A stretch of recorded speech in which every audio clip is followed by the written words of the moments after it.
Hello guys, good morning. Kadadating ko lang po galing sa work. Late na ako ng uwi. So instead na 1 o'clock ang uwi ko, uwi na ako ng 1, 2 o'clock. Super busy basta weekend. Titingnan natin.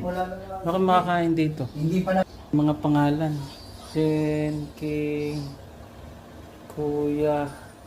O kaya to? Buksan natin kung anong niluto ni Love. Wow!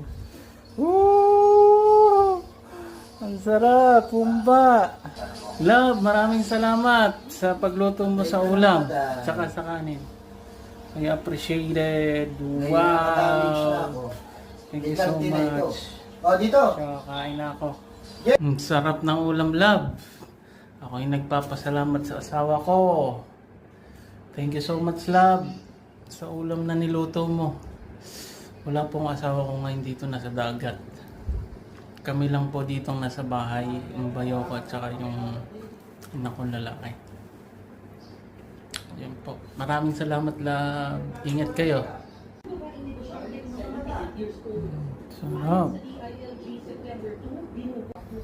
Subukan natin ang lasa. First bite. Sarap. Yung alat at saka yung tamis. Masarap na. Sarap magluto ni Love. Busog na naman.